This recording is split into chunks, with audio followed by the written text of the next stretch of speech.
तो जब हम लोग रियल टाइम में काम करते हैं कोई भी डेटाबेस पे, तो हमारे पास 1, 2, 3 या फिर 4 टेबल्स नहीं होते हैं। हमारे पास मल्टीपल टेबल्स होते हैं, कभी कभी 10, 15, 20 टेबल्स होते हैं, जिनमें से हमें डेटा फेच करके निकालना पड़ता है।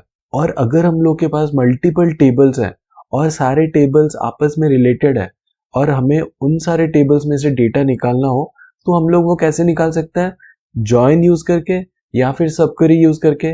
लेकिन कोई भी अप्रोच हो, उन सारे टेबल्स के बीच में क्या रिलेशनशिप है और सारे टेबल्स में प्राइमरी की कौन सा है, फॉरेन की कौन सा है, और एक दूसरे के साथ सारे टेबल्स आपस में कैसे रिलेटेड है, वो जानना बहुत ही इंपॉर्टेंट है अगर हमें मल्टीपल टेबल्स को ज्वाइन करना हो। तो ये सारे मल्टीपल टेबल्स के बीच में अगर रिलेशनशिप देखना हो, हमारे पास अगर एक एंटिटी रिलेशनशिप डायग्राम है, जिसे हम लोग ईआर डायग्राम भी बोलते हैं, तो हमारा काम बहुत ही ज्यादा आसान हो जाता है। तो आज इस वीडियो में हम लोग देखेंगे वही ईआर डायग्राम हम लोग एसक्यूएल डेवलपर यूज करके कैसे निकाल सकते हैं। तो पहले हम लोग को एसक्यूएल डेवलपर खोल देना है और यहाँ पे हम लोग एज्यूम कर रहे हैं कि आपके पास ओरेकल डेटाबेस और एसक्यूएल डेवलपर ऑलरेडी है। अगर नहीं है तो कैसे इंस्टॉल करना है, दोनों चीजें हमने दूसरे वीडियो में डिस्कस किया, लिंक मैं डिस्क्रिप्शन में दे दूंगा, आप जाके चेक कर सकते हो। एक बार हमारा एसक्यूएल डेवलपर खुल गया तो हमें क्या करना है, यहाँ पे व्यू पे जाना है और यहाँ पे डेटा मॉडलर पे जाके ब्राउजर पे क्लिक करना है। अगर हम लोग यहाँ पे ब्राउजर पे क्लिक करेंगे, थोड़ी देर के बाद आप देख सकते हो यहाँ पे ब्राउजर विंडो ओपन हो गया।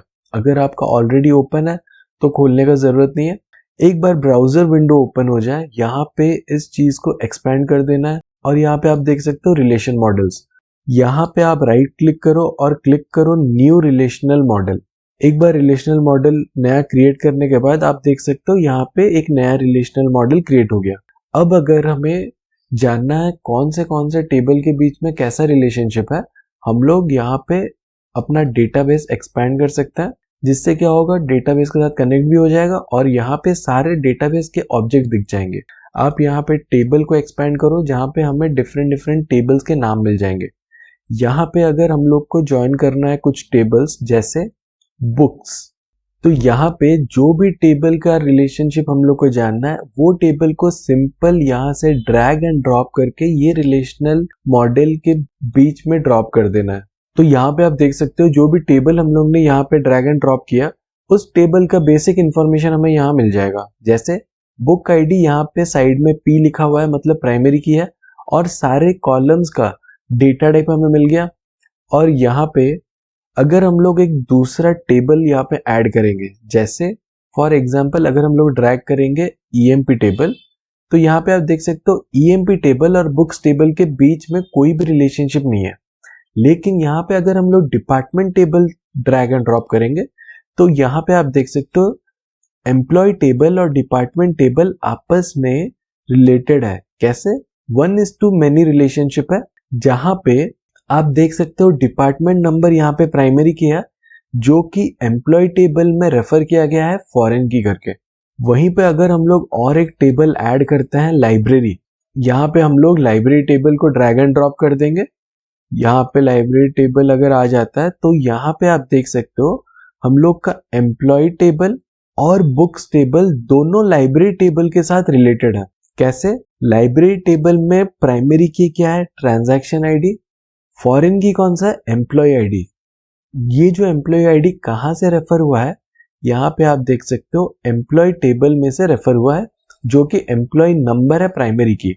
तो एम्प्लॉय टेबल का जो एम्प्लॉय नंबर है, एज ए फॉरेन की लाइब्रेरी टेबल में वो एम्प्लॉय आईडी है। सिमिलरली बुक्स टेबल में जो बुक आईडी है, वो लाइब्रेरी टेबल में फॉरेन की है एज ए बुक आईडी। तो यहाँ पे हम लोग देख सकते हैं ये चारों टेबल के बीच में कैसे रिलेशनशिप बना गया। तो अभी ये रिलेशनशिप यूज करके हम लोग को अगर चारों टेबल्स को ज्वाइन करना हो, वो आप सोचो कितने इजीली हम लोग कर सकते हैं। वहीं पे अगर और एक टेबल हम लोग ड्रैग एंड ड्रॉप करें, हमें आइडिया ही नहीं है कस्टमर्स टेबल क्या है और ये चारों टेबल के साथ वो रिलेटेड है कि नहीं, तो हम लोग क्या कर सकते हैं, सिंपल कस्टमर टेबल को ड्रैग एंड ड्रॉप करके देख सकते हैं और देख सकते हैं कि ये जो कस्टमर टेबल है दैट इज इंडिपेंडेंट टू बाकी चारों टेबल्स। तो ये कस्टमर टेबल का ये सारे चारों टेबल के साथ कोई रिलेशनशिप ही नहीं है। तो ऐसे ही अगर हम लोग के पास मल्टीपल टेबल्स हो कोई भी डेटाबेस में, हम लोग एक एक टेबल को रिलेशनल मॉडल में ड्रैग एंड ड्रॉप करके हम लोग जान सकते हैं उन सारे टेबल्स के बीच में क्या कौन सा रिलेशनशिप है। तो अगर हम लोग के पास बहुत कम टेबल्स है, 3-4 टेबल्स है, तो हम लोग ऐसे ही टेबल को देख के सिलेक्ट करके हम लोग को आराम से पता चल सकता है। लेकिन जब आप रियल टाइम में काम करोगे, आपके पास बहुत सारे कॉलम्स होंगे, बहुत सारे टेबल्स होंगे।